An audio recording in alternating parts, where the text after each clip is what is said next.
Welcome back to the Point. Now the Democrats' turn. With me, the two candidates, Lauren Baer, who has worked extensively in the Obama administration under the State Department guidance and with the State Department as part of the policy planning staff, and Pam Keith, former Navy JAG, Judge Adjutant General, served in the Navy in the 1990s and beyond, and an attorney as well, and both of them vying for the Democratic nomination August 28th. We appreciate both of you being with us. Ms. Baer, define the single biggest issue your constituents face and how you would tackle it specifically as a freshman in Congress. I think the single biggest issue facing our community is health care. Right now, we're dealing with a crisis in our country. We are the wealthiest country in the world, and yet so many people are just one accident, one injury away from financial ruin. We've seen out of the Republican Congress over the last many years an active effort to sabotage the Affordable Care Act.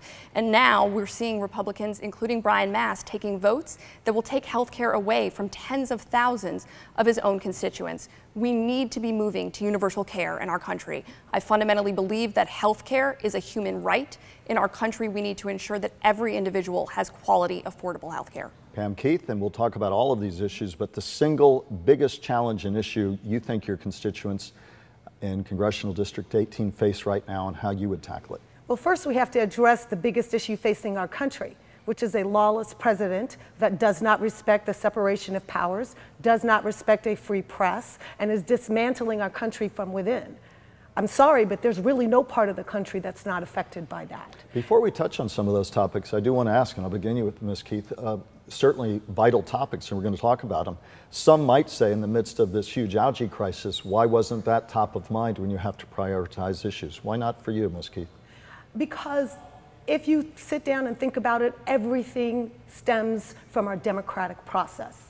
Everything stems from the ability of people to choose their government. Everything stems from free elections. Everything stems from the rule of law. So if we can't pick our government, then we can't control the algae bloom.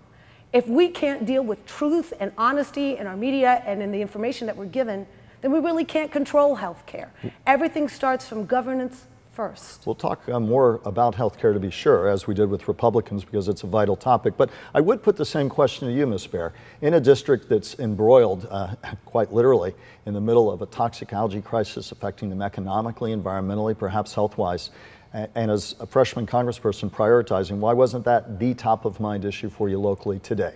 Make no mistake about it, we are in crisis with respect to our environment right now. And frankly, what we've seen out of Republican leadership with respect to the algae crisis is too little, too late. I, for one, am sick and tired of listening to people talk about cleaning up algae crises instead of preventing them from occurring in the first place. But when it comes to health care, health is the basis of any individual's ability to lead a full life.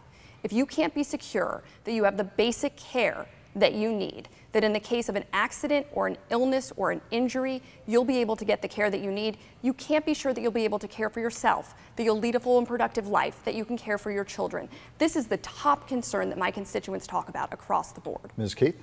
Well, I think the first thing you have to do is admit that if we don't have free elections, we're in trouble. If we don't have a media that we can rely on, we're in trouble. I actually agree with my opponent. We want to control the situation with our algae, and we know that a GOP leadership in Tallahassee and Washington has slow-walked everything that the people really want it done because they're protecting the profits of Big Sugar. We know this. What would you do different briefly on the algae crisis as a freshman who have to accrue relationships in Washington? Absolutely. Briefly, and then to you the same question, Ms. Baer. And then we're going to delve back into healthcare, which is top of mind for both of you. Absolutely.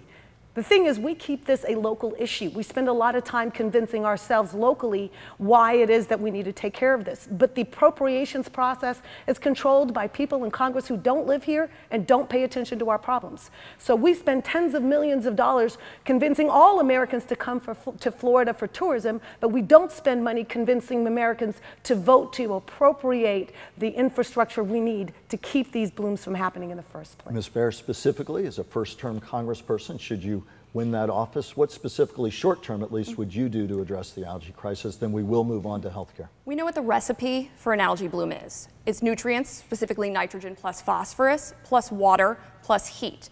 I would propose putting hard limits on the amount of nitrogen and phosphorus that can be dumped into our water, both from sugar in the south and from industry in the north flowing through the Kissimmee River. I would vote for and encourage legislation that allowed for EPA oversight of the lake and environmentally regulated.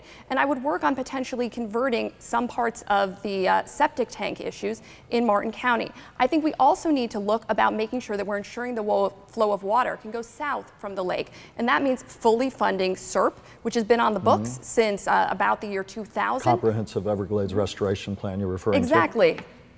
Let's turn back to healthcare, a crucial issue to be sure, but wanted to point out the prioritization as some see it. You all, top of mind, mentioned healthcare, so let's delve more deeply into that. From the Palm Beach Post, Wayne Washington asked, and we'll begin with you. He has said and has asked the question about this. He said, Wayne Washington has said, you've gotten support from prominent figures in the party, Ms. Baer, including House Leader Steny Hoyer of Maryland, Jim Clyburn of South Carolina. Do you believe the party establishment backs you? Do you believe that you can work with them on the health care issue? And if so, how do you do that concretely? I'm incredibly proud in this race that I have a broad coalition of supporters. Supporters that include everything from labor and the Fraternal Order of Police to heads of local community organizations like the Treasure Coast Black Chamber of Commerce to political leaders at all levels, local, state, and federal. So I think what's going to help me address healthcare and frankly any other issue in Washington is the fact that I have a proven track record of leadership in government, that I know how to be a consensus builder. Do you believe the party establishment backs Baer, as Mr. Washington asked? And what does that say about your candidacy and the fact that perhaps she can leverage those relationships on health care? And then I want a more specific answer about some of the prescriptions out there for health care. But Ms. Keith? I think we have to understand that the party backed Ms. Baer from the very beginning because of access to the wealth of her family. This is not something that she was earned. And when you get that party backing from the very beginning, all of that machinery will line up directly behind you. It's the kabuki theater of our politics. It's not something that indicates that you have good ideas or new solutions, but what it means is this is a person the party thinks they can control. And unfortunately, they may be right about that. Direct response, she's referring, I presume, to the fact that your family, Baer Furniture, long and well known in Florida. A quick response to that before we delve more deeply. I'd love to respond to that. No one recruited me to enter this race. I don't look like people who've run in this district before. I'm young, I'm a woman, I'm a mom, I'm a Jew, I'm a member of the LGBT community. Back when I entered this race on my own volition, both Ms. Keith and I were invited to Democratic Party trainings in Washington. We both attended the same one there back in October. The party came in and put me on their red to blue list because I had proven the strength of a local support. Because at that point, I had endorsements from local officials, from state officials, from community organizations, because my campaign had done the hard work of building support from the ground up. It's as simple as that. Let's talk about how we translate that further into health policy. Another question from Mr. Washington. It's not just about who you know, but it's about the prescriptions out there. And Wayne Washington from the Post also asked, many progressives and some prominent Democrats who could end up running for president back Medicare for all. First, a yes or no answer. Do you back Medicare for all? I back universal access to care for all Americans. Medicare for all? I've yet to see a Medicare for all proposal that's practicable, that can be implemented on a reasonable timeline without incredible cost to it. I back Senator Chris Murphy's proposal out of Connecticut that would allow individuals and corporations to start buying into Medicare and Medicaid access. Ms. Keith, same question. Do you back Medicare for all, as Bernie Sanders and others in the party are loudly and getting traction on it too, saying we need to have Medicare for all? Do you support it? First, a yes or no on that. Yes, I do.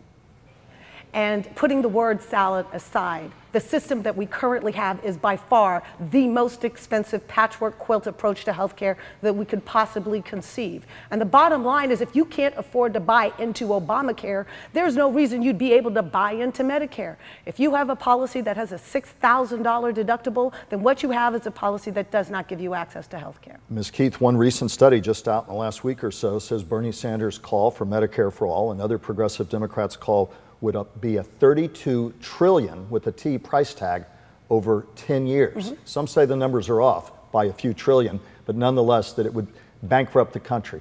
What do you say to people who say we can simply not afford it? Even in Vermont, They found out they couldn't go single payer. Even in other states where they've tried it, they said it's simply too costly. So what do you say to those kind of daunting numbers that would come out of every taxpayer's pocket? Because what they're not admitting is how much we're spending now. How many insurance companies are literally reaping billions of dollars of benefits with insurance policies that do basically nothing for you. We are not taking into consideration the cost of the multiplication of effort that we have across every employer that's a healthcare provider unto themselves. The duplication from Medicaid and Medicare and CHIP and everything else that we currently have. So those numbers are off, Mike, because what they don't do is compare to what we currently spend and the lack of positive outcome from that system. That's the opportunity cost that's not factored in. But we're not talking trillions off. And Ms. Baer, same question to you. Many in the Democratic Party are pushing for this, and yet this is the price tag many are saying it would cost. Your thoughts on that, and what do you say directly to constituents sitting there and say, we can't afford this? Well, these are precisely why I have concerns about the Bernie Sanders Medicare for All bill, and unlike Ms. Keith, haven't come out in support of it. Healthcare consists of 1/6 of the U.S. economy, and we need to look at the fact that even in countries like England, there isn't a full single-payer system. There are private insurers as well. I am fully committed to universal access. What universal access in our country means is that every person, no exceptions, has health care, and that they can afford that. And if they can't, then there's subsidies from the government. But that's different than a rapid transition to a single-payer system. I unfortunately think that what we've seen from so many people is a belief that we can sprinkle magic fairy dust and automatically transition our healthcare system, which is admittedly one of the most complex in the world, into something that looks fundamentally different. I want to transition to healthcare as a fundamental human right, but I want to do it in a sensible, pragmatic, and fiscally responsible way. You both have talked about healthcare, you've talked about gun safety, you've talked about economic empowerment. We'll continue to pick up on those topics on the other side of the break. Please stay with us. We'll be right back.